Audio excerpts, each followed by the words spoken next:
Buenos días, Cuernavaca. Buenos días, Morelos. Empieza bien tu día con nosotros. Estamos transmitiendo desde Cuernavaca, Morelos, México, la ciudad de la eterna primavera para todo el mundo. Desde la plataforma en Facebook de radioprimavera.mx. Buenos días, Cuernavaca. Buenos días, Morelos. Comenzamos.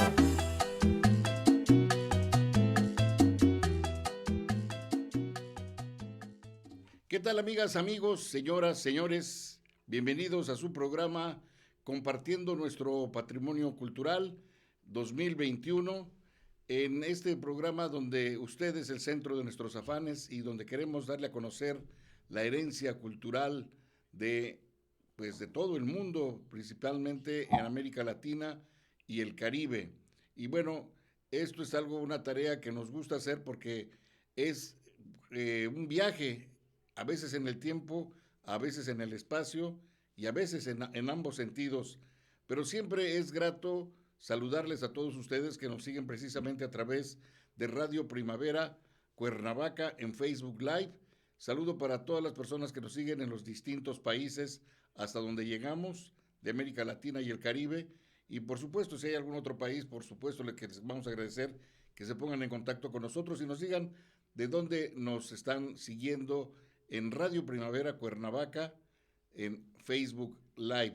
El día de hoy traemos uno de los temas muy importantes, que es las ordenanzas de Felipe II para las construcciones en la América recién conquistada, donde se tendrían que poner, por supuesto, crecer con un marco conceptual, con un marco jurídico y, bueno, de eso nos hablará nuestro conferencista del día de hoy, que también es el coordinador académico de este taller, de este curso, donde es presentado por la Universidad Interamericana. Saludamos con mucho gusto el día de hoy a nuestro coordinador académico y conferencista del día de hoy, el doctor Juan Antonio Siller Camacho, a quien cedo el uso de la palabra. Muy buenas tardes, muchas gracias por la presentación. Es un gusto continuar con este ciclo y tomando algunos de los temas que ahora hemos seleccionado en este intervalo entre el primer semestre, el primer ciclo y este segundo, en el que vamos a tratar el tema de las ordenanzas de Felipe II para las edificaciones de poblaciones en América. Es el título general que nos resulta muy importante. Hemos estado durante este primer periodo hablando de los itinerarios culturales, de los puertos, las fortificaciones, muchas de las poblaciones de la zona del Golfo, que conforma parte del Gran Caribe, y de las Antillas o el Caribe propiamente geográfico y cultural también. Cada una de las poblaciones o de los puertos o de las fortificaciones que nos han resultado de gran importancia en ese gran periodo virreinal en el que esta región del Caribe y la región continental jugaron un papel muy importante.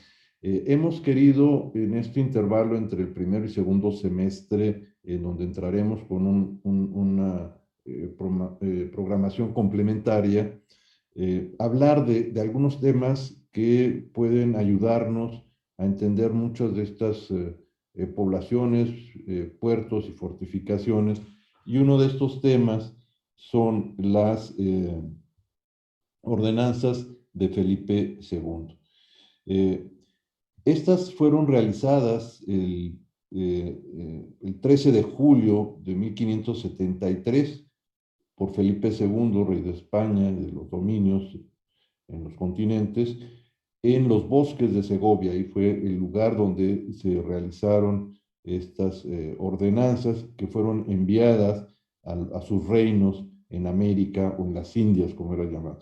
Y el título que estas tuvieron fueron las ordenanzas de descubrimientos, que era uno de los temas importantes a lo largo de ese siglo XVI, de las nuevas poblaciones que fueron realizándose y estableciéndose ya en ubicaciones más permanentes, y la pacificación de las Indias. Estos tres temas son los que conforman estas ordenanzas de Felipe II, expedidas el 13 de julio de 1573.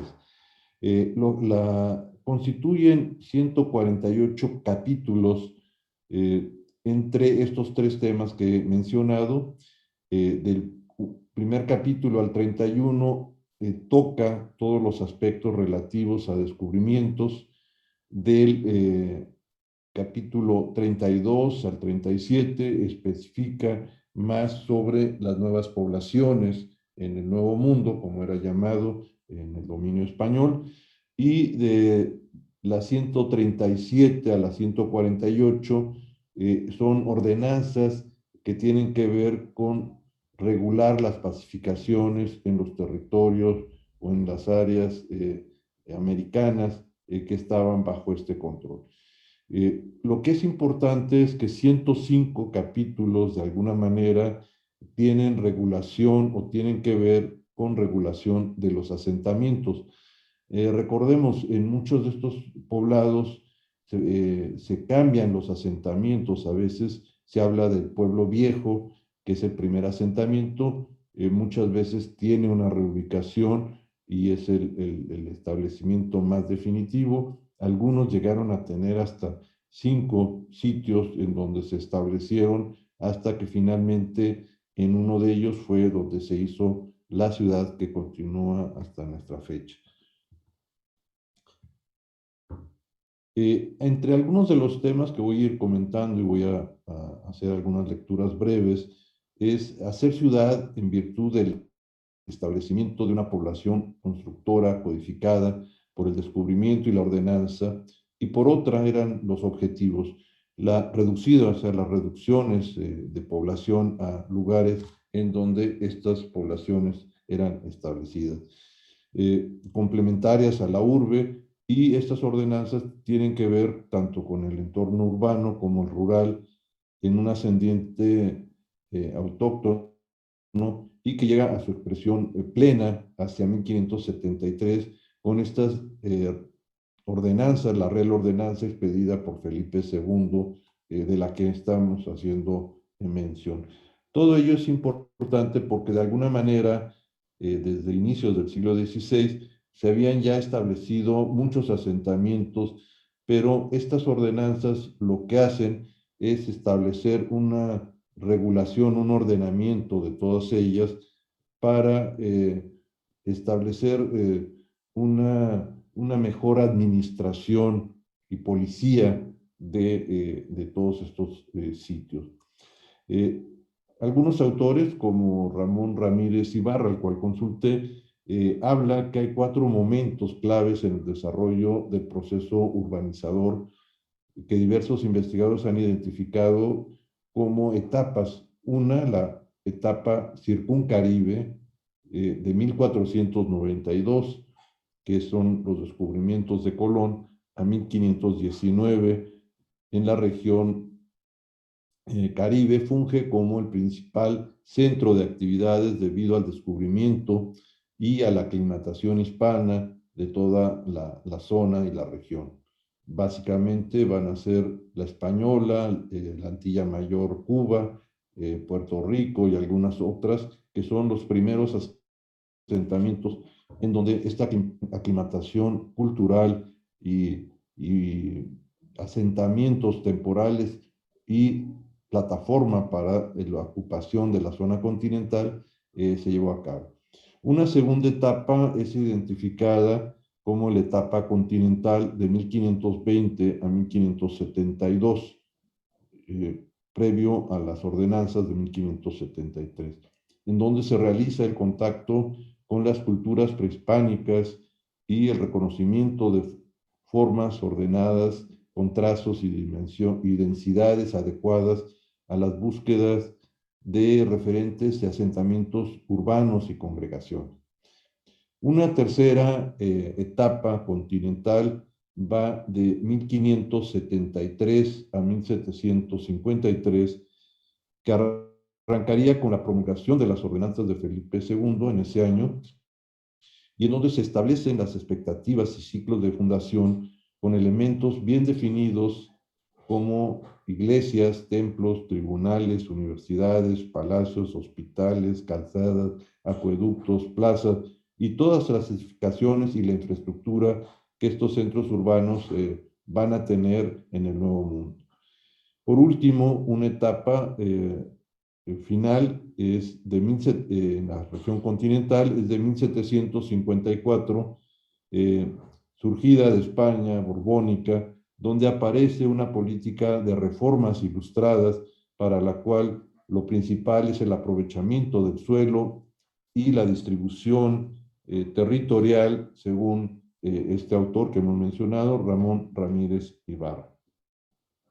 La experiencia clave del ciclo fundacional americano será la creación de asentamientos que fueron marcados en primera instancia por las funciones preestablecidas, como en el caso de la ciudad fuerte, de clara inspiración medieval, que sirvió con claridad a los fines primarios de la aculturación y mestizaje.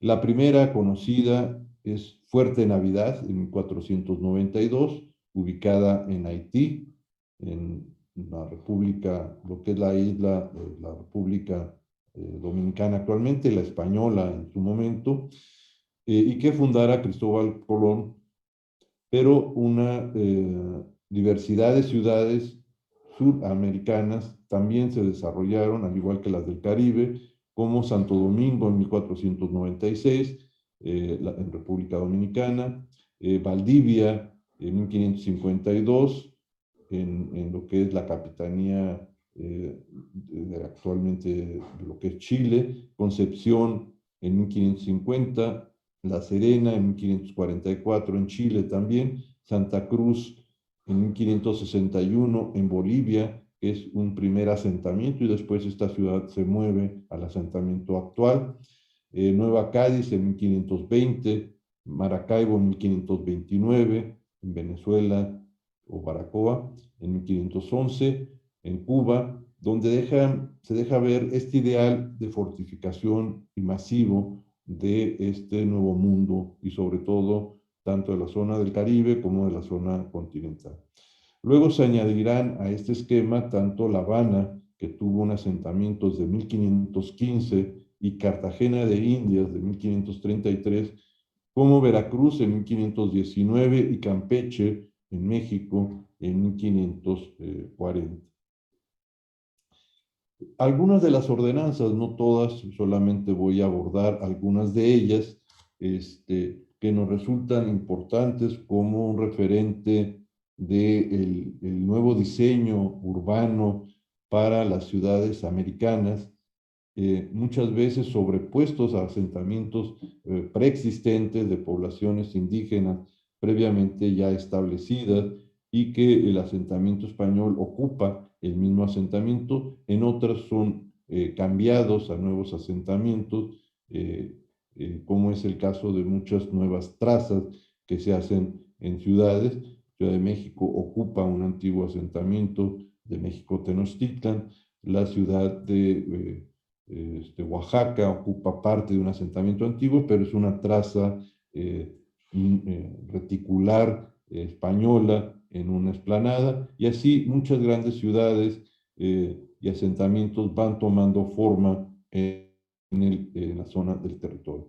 Algunas de las que voy a comentar de manera general van a ser las ordenanzas 111, que se tiene que ver con el sitio y el asentamiento, la 112, que habla de la Plaza Mayor, este espacio público y abierto que va a tener interés como eje y centro del asentamiento español. La ordenanza 113 habla en cuanto a la dimensión y las proporciones que estas plazas deberían de tener, que es el primer espacio que se crea. A partir de la plaza se establece la traza de la ciudad y se establece las asentamientos, los barrios y los lotes o solares. La ordenanza 114, que es importante, que habla cómo a partir de ese núcleo, de ese nodo que es la plaza, surgen las calles y se hacen los trazos de los ejes y las articulaciones que la ciudad y sus barrios van a tener.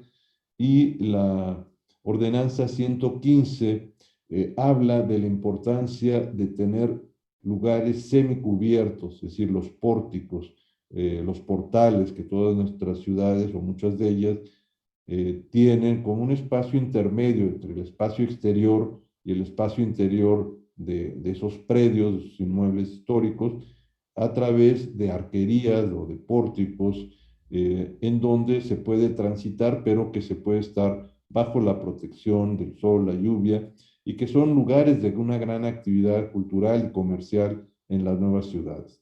Y finalmente, una más que va a ser las características que las calles deberían de tener en cuanto al medio ambiente o al clima, tanto en lugares fríos como en lugares tropicales o cálidos.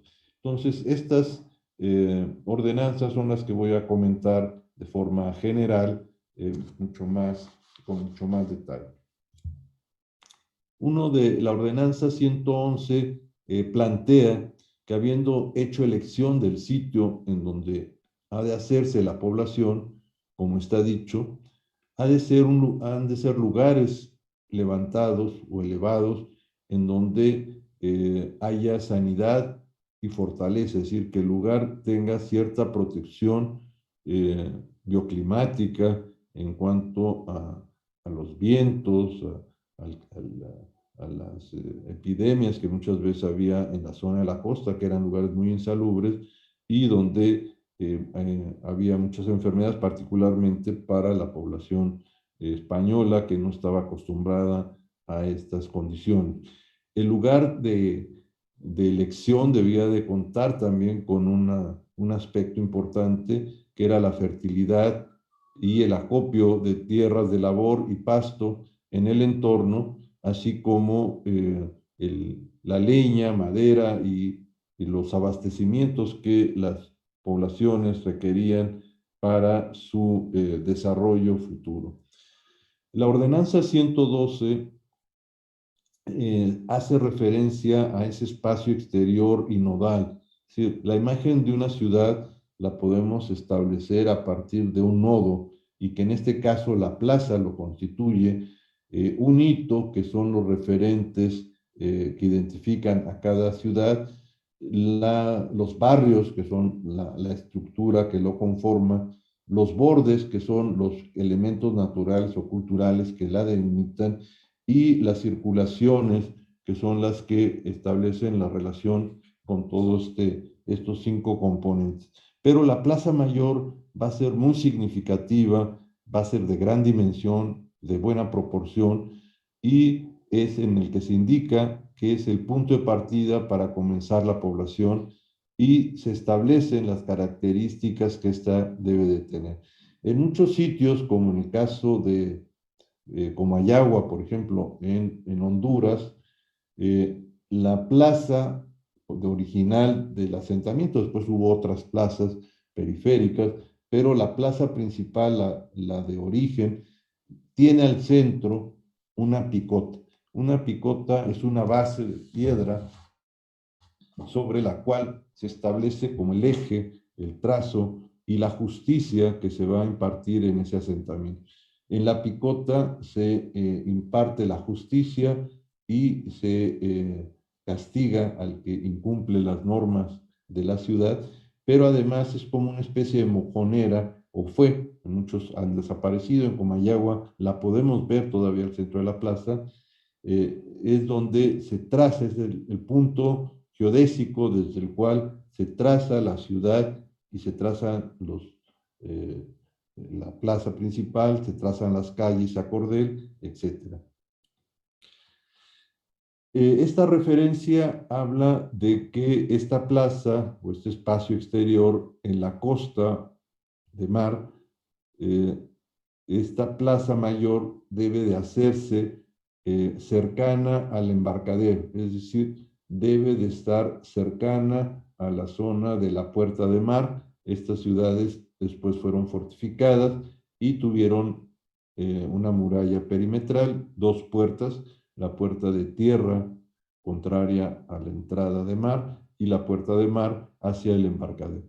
Y en estas se sugiere que la plaza no esté al centro de la población, sino que esté contigua al embarcadero y al punto de ingreso a la ciudad, que es la puerta de mar, como lo podemos observar en ciudades en las que aún se conserva esa plaza y esa relación con el muro y la puerta de mar, como es la ciudad de Campeche, que en una de las exposiciones que tuvimos a lo largo de este ciclo, tuvimos oportunidad de comentar con mucho mayor detalle. Se plantea también que sea de formato o de diseño cuadrada o que tenga de largo vez y media del ancho, es decir, puede ser cuadrada o puede ser rectangular, proporcionada en vez y media, es decir, 1:2, y una serie de proporciones que también después vamos a ver, que son las que se establecen para esta ubicación de la plaza. La ordenanza 113 habla de la grandeza de la plaza y de la proporción en relación a la cantidad de vecinos, teniendo en consideración que las poblaciones de indios, como son nuevas y son nuevas congregaciones, estas poblaciones pueden aumentar o disminuir, y ello la plaza debe tener en cuenta la posibilidad de que esa población crezca más que disminuya. Y la plaza establece que ni sea menor a 200 pies de ancho y 300 de largo. Ahí hay un error en la imagen, puse 3000, son 300 de largo, que es aproximadamente en metros 60 por 90 metros. Es decir, esas son las proporciones en un sistema de pies y varas en las que 3 pies conforman una vara y una vara está conformada por alrededor de 84 centímetros. Es la vara castellana, la medida con las que las ciudades españolas y las edificaciones fueron realizadas. Puede tener una proporción también de 90 por 240 metros. Hay grandes plazas como la Plaza Mayor en la Ciudad de México, la de Oaxaca y otras más, que son de gran dimensión y que las proporciones pueden ser estas que acabo de mencionar de 90 por 240 metros. Otras de mediana y buena proporción, que puede ser de 600 pies de largo por 400 de ancho. Siempre deben ser un poco más largas que anchas. La ordenanza 114 nos habla de la relación de la plaza con las calles, o sea, cómo deben de partir las calles desde el punto de la plaza y del nodo central de la ciudad, del eje de la ciudad. Se plantea que en esa ordenanza que las calles principales salgan una por cada costado de la plaza, ya sea cuadrangular o rectangular. Y en las 4 esquinas de esa figura geométrica salgan 2 calles en cada una de ellas y que miren a los 4 vientos principales, porque de esta manera, saliendo las calles de la plaza, no estarán expuestas a los 4 vientos principales, que serían de mucho inconveniente. Es decir, se trata de que no se haga un túnel de viento, sino que la traza de la ciudad rompa el viento para evitar esos chiflones que en muchas ciudades se ponen hacia la orientación del viento principal. Es decir, que de la plaza salgan 4 calles principales, como habíamos mencionado, una en medio de cada costado y 2 por cada esquina. Las 4 esquinas deben mirar a los 4 vientos. Esa es una de las referencias que encontraron que eran de mayor sanidad y de mejor calidad para el asentamiento de esas nuevas ciudades. Por otro lado, la ordenanza 115 nos habla de que toda plaza a la redonda y las 4 calles principales que de ellas salen tengan portales, porque son de muchas comodidades para los tratantes, comerciantes que ahí concurren. Es decir, la ciudad establece en torno a esa gran plaza eh, las funciones que la ciudad va a tener. Por un lado, hacia el oriente, en un eje oriente-poniente, se ubique principalmente la iglesia en ese eje litúrgico, que en esa plaza estén la administración, eh, lo que es el cabildo, la Casa Real y los organismos indígenas, el TECPAN, en muchos de los poblados indígenas, esté en torno a esa administración en los segundos pisos. Siempre la planta real, la planta importante, administrativa, es en segundo piso. Las plantas bajas van a ser destinadas a actividades comerciales, bodegas y comercio. Y esta ordenanza lo que plantea es que se tengan pórticos alrededor de ellas que permitan el transitar en torno a esas calles, a esos perímetros, a cubierto de los elementos naturales como podían ser el sol, la lluvia o la intemperie, y que esa actividad comercial o cultural que se establece en torno al eje central y al espacio exterior esté a cubierto en una especie de pórtico continuo perimetral que conforma una especie de transición entre el espacio construido en los solares y ese pórtico que es la transición del espacio interior a la plaza, que permite una aclimatación, una adecuación bioclimática y que caracteriza a muchas de nuestras ciudades. Muchas de las ciudades virreinales tienen estos pórticos alrededor de la plaza. Ahora han cambiado a otras funciones de turismo, hoteles, etcétera, pero originalmente tuvieron una función administrativa en las plantas altas y en la planta baja comercial, como lo tiene actualmente la Ciudad de México. Es decir, muchas de las actividades de comercio, distribución de productos están en esas plantas bajas. De ahí que estas 8 calles que se sugiere que salgan de la plaza lleguen libres sin encontrarse a partir de retrayendo los portales, es decir, se intenta que el portal quede alineado, ¿sí?, con el eje de la calle que va a continuar en la esquina contraria. Es decir, el portal sirve de eje, de paramento del eje de la calle, de las 2 calles que se sugiere partan, y que se remeta el edificio. Es decir, es la razón por la que el portal está a paño y el segundo piso está alineado con la calle. Y ese espacio que se saca es el espacio que se propone diseñar.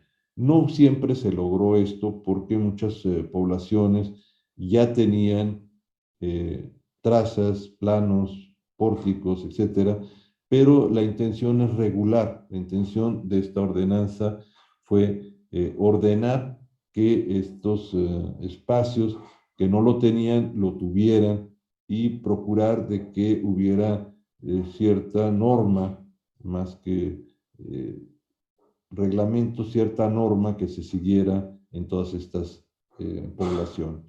Un aspecto importante también bioclimático va a ser el de la ordenanza 116, que corresponde a que en lugares fríos las calles se procuren ser anchas.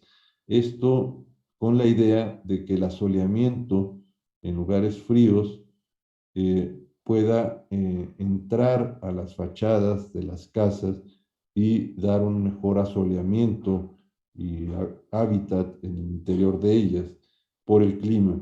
Por el contrario, en poblaciones cálidas, que fueron la mayor parte en las costas, se sugiere que las calles sean mucho más angostas para que el asoleamiento a los edificios se reduzca, es decir, que no tengamos asoleamientos mayores en lugares tropicales.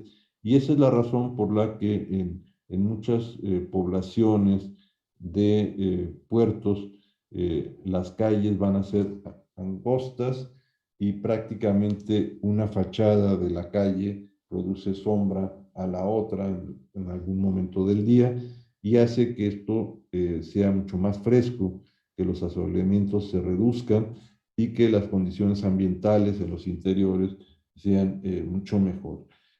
Entonces, estas son probablemente el de calles anchas se utilice más en lugares elevados, por ejemplo, ya sobre una cota de 1500 metros, como sería el Altiplano Central, como podría ser la región de Jalapa, que guardaba buenas características, muy húmeda, pero de mejores condiciones que ciudades que estaban como Veracruz en la costa y que eran difíciles para poder permanecer en ellas, ¿no?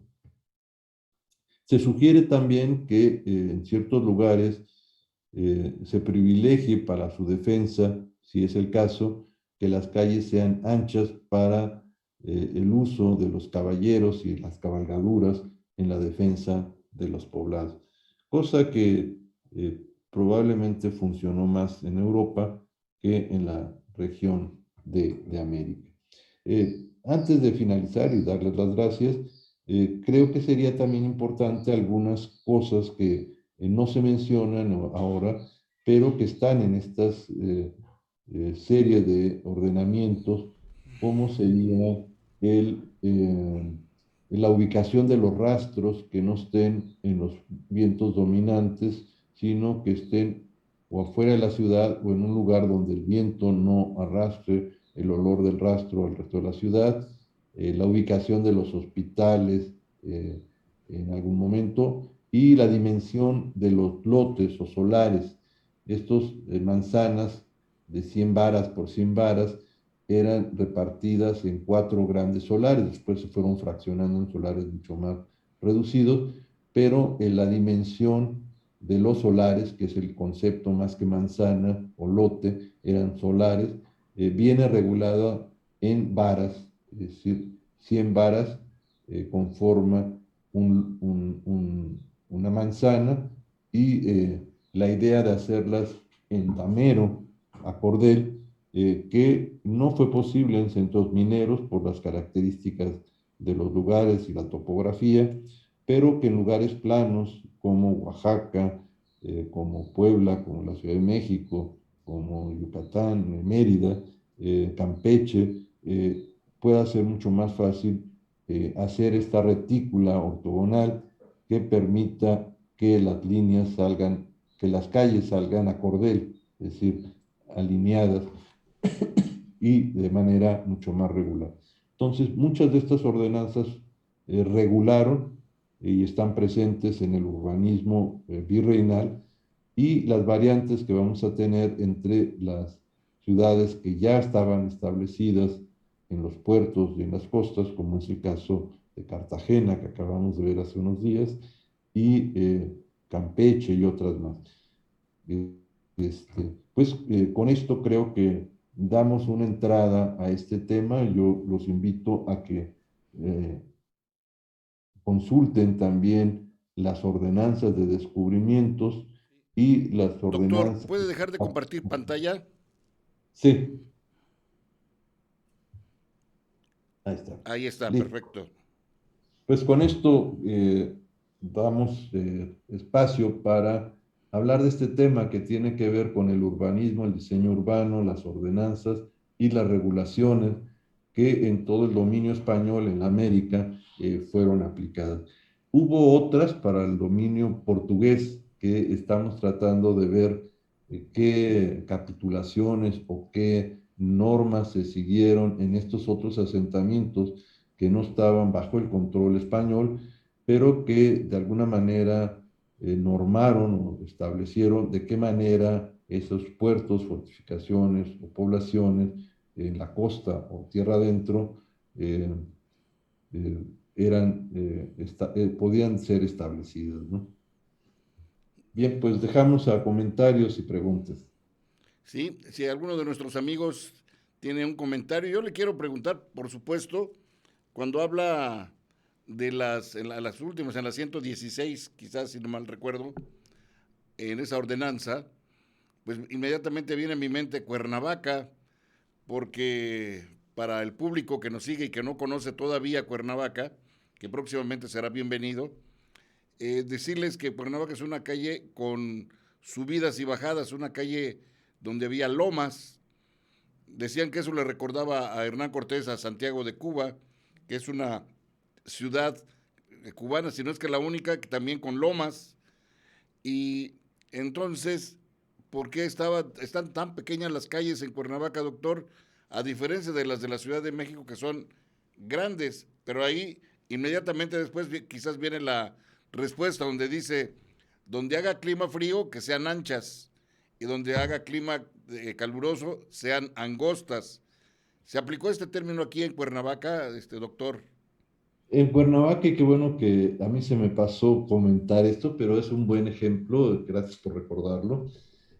Cuernavaca es un caso especial, como otros que podemos tener, que son excepción.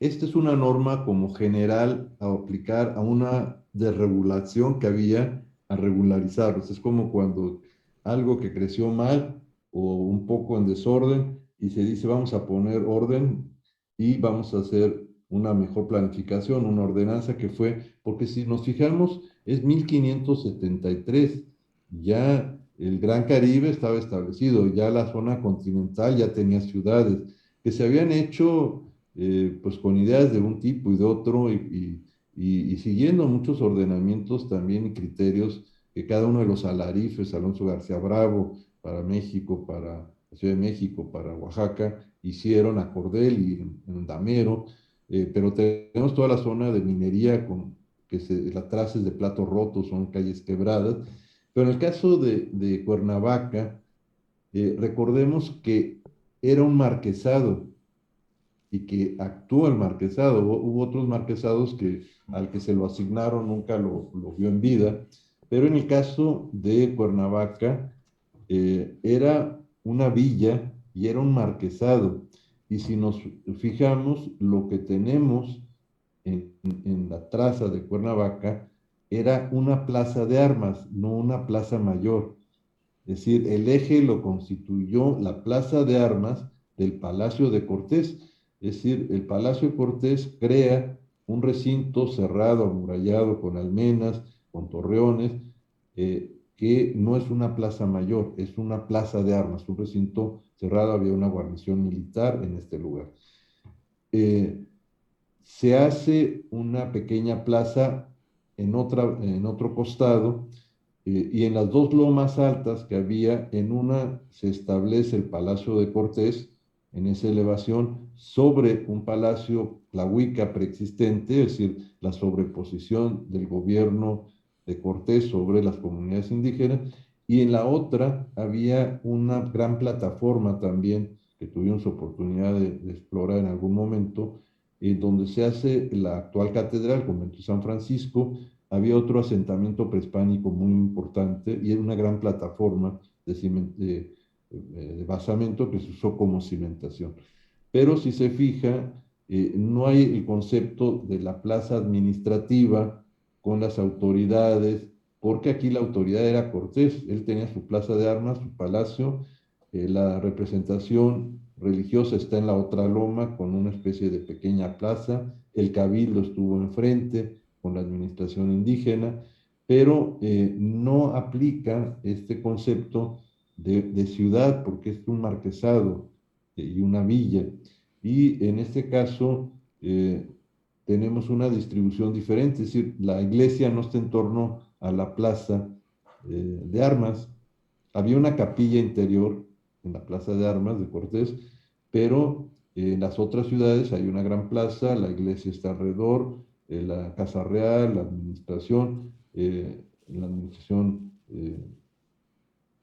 esa región o de ese territorio, pero en este aplica diferente porque es un marquesado, es un territorio asignado a un conquistador.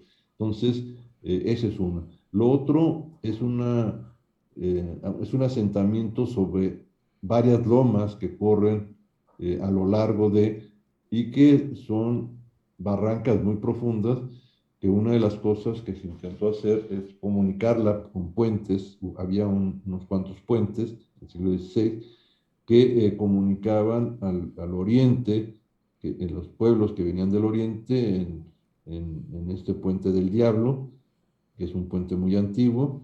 Por ahí cruzaban, había otro más abajo, y eran puntos en los que a manera radial llegaban los caminos, y en ese punto se cruzaba la barranca y se distribuían en el resto de la ciudad. Y lo quebrado de las calles, si se fijan, las únicas rectas son las que van en la loma alta. ¿Sí? La parte que va arriba de la loma, del lomo de la loma, son las que van rectas. Todas las demás van quebradas porque van siguiendo la topografía del asentamiento preexistente. Cuernavaca se funda la ciudad no en un nuevo lugar, sino en el lugar que ya existía por el asentamiento tlahuica preexistente, y que hemos encontrado en excavaciones de obras nuevas a lo largo de distintos barrios. Es decir, en los barrios actuales o los antiguos, había asentamientos de población prehispánica. Entonces, estos tlateles estaban en torno a él. Gran parte de esa población original estuvo en Gualupita, donde estaban los manantiales. Son poblaciones del preclásico. Ahí hubo asentamientos muy tempranos por la presencia del agua y los campos de cultivo, de tierra. Y el otro problema aquí en la ciudad era el traer el agua. El Entonces, Dice, ahí tenemos unas preguntas, doctor. el agua Dice, estaba en Guadalupita, ¿no? dice Dana Millán, ¿en base a qué eran esas ordenanzas? Si seguramente el rey no conocía esos lugares, ¿alguien le decía cómo eran los sitios o simplemente decretaban arbitrariamente? Sí, yo creo que el rey conocía por parte de los visitadores, por parte de los administradores, las situaciones que existían, pero parcialmente. Es decir, le eran informadas cuáles eran los nuevos poblados, el problema del descenso de población. Es decir, las epidemias casi acabaron con el 80% de la población. Es decir, es algo que desconocemos, pero más que la conquista no acabó con tanta gente. Las epidemias que vinieron después acabaron con pueblos completos y lugares se despoblaron. El descenso de población bajó a un 20%. Algunos historiadores dicen que el 10%. Podía haber quedado despoblado el Nuevo Mundo y la Nueva España. Entonces, lugares que eran muy grandes se redujeron. Hay algunos donde hay unas plazas gigantescas para un pueblito actual que dice uno, ¿por qué hicieron una plaza tan grande? Porque el pueblo era mucho más grande en su momento. Entonces, toda esta información seguramente a través de los virreyes era transmitida al rey, y la ordenanza de él son ordenanzas genéricas. O sea, no se trata de que la ciudad Es que lo que no le se iba yo hizo a aquí. comentar, que normalmente es un principio jurídico, son Exactamente, ordenamientos de observancia general. exactamente. Ujú. Y Ese es el luego va, el punto. reglamento viene a lo específico. Exactamente, es decir, donde esto no se aplicó, pues se comenta que traten de hacerlo así en ampliaciones, porque Ujú. siempre se pensaba que las ciudades podían crecer, pero nunca se imaginaron las grandes epidemias que hubo que hicieron que decrecieran. Correcto. Doctor, Entonces, tenemos otra pregunta. Humberto López dice que en algún lugar de las ordenanzas se toma en cuenta la ubicación de nuevas ciudades sobrepuestas a asentamientos prehispánicos. sí, bueno, lo que se trataba era de congregar a la población dispersa prehispánica que tenía otra estructura. Es decir, los pueblos mesoamericanos eran más respetuosos en cuanto al entorno y el asentamiento. Casi ningún asentamiento prehispánico lo vamos a tener sobre los suelos fértiles. ¿sí? Los lugares donde se asientan son los lugares menos productivos, el asentamiento es un asentamiento más disperso, sí rural, pero los mejores campos, las tierras y el agua de cultivo no se ocupa con ciudad. En cambio, los españoles se asientan en los valles, o sea, se asientan en lugares de alta producción, hacen ahí la ciudad, cosa que los grupos indígenas separaron los lugares donde se cultivaba y los lugares donde se asentaban. Por eso tenemos Monte Albán o el propio Tepoztlán. El asentamiento indígena está en la ladera del cerro y la parte baja eh, es la que se ocupa para terreno. Tula, Hidalgo, el asentamiento prehispánico estaba arriba del cerro y la ciudad colonial se hace abajo junto al río. Entonces son dos criterios diferentes los que se seguían por las culturas mesoamericanas y las españolas en ese sentido, y muchos son asentamientos. Huejotzingo tuvo 5 asentamientos, Puebla. Es decir, el primero se cambió, el segundo se cambió, y es lo que llamamos pueblos viejos. Aquí en Morelos hay muchos lugares que decimos es el pueblo viejo. Pueblo Viejo fue el primer asentamiento que se cambió a otro asentamiento.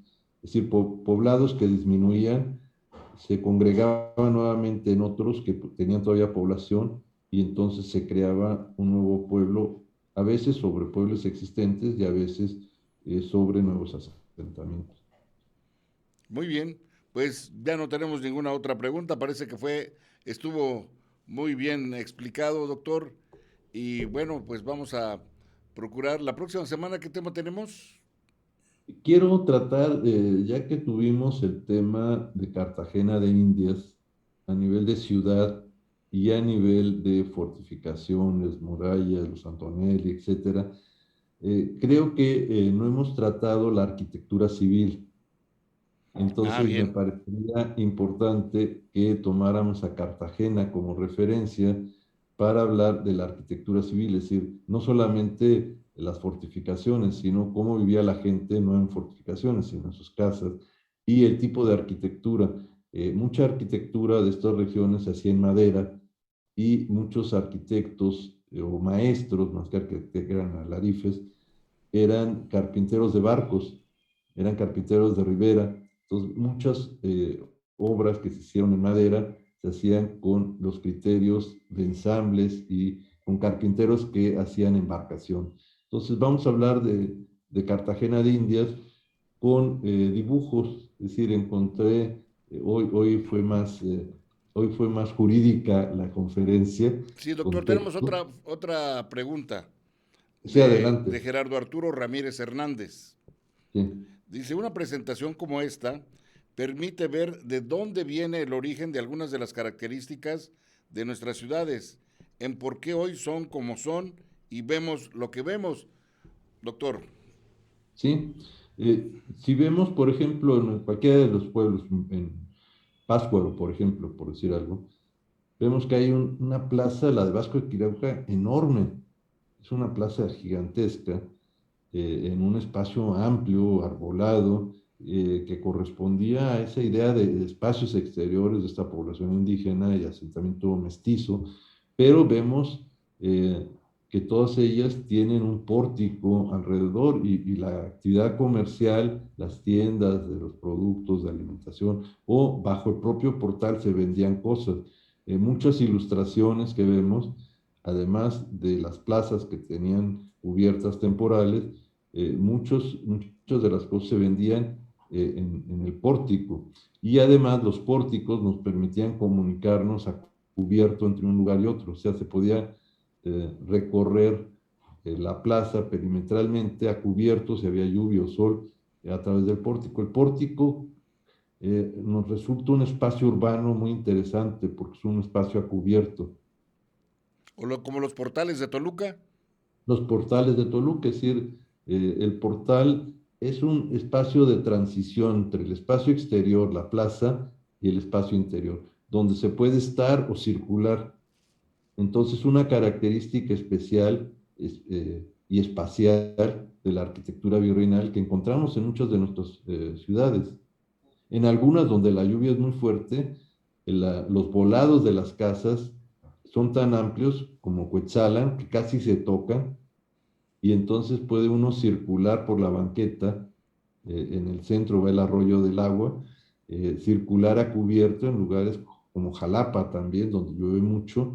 La ciudad permite, con este abrigo, que es la extensión de sus cubiertas voladas, que la gente circule permanentemente a cubierto, ¿no? Y son las características que tienen muchas de nuestras ciudades de acuerdo a las condiciones bioclimáticas, ¿no?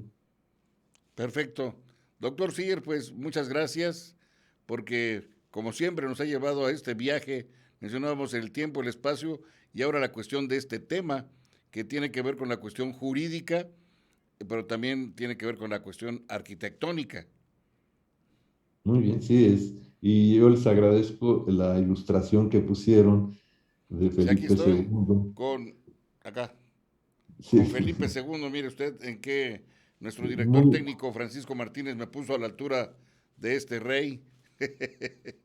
muy ad hoc la imagen, porque estas ordenanzas se hicieron desde allá, desde España, desde la península, para el Nuevo Mundo, con Desde una los idea bosques, me decía, fueron realizadas en el bosque de Segovia, en el el bosque de Segovia. 13 de julio de 1573. Perfecto.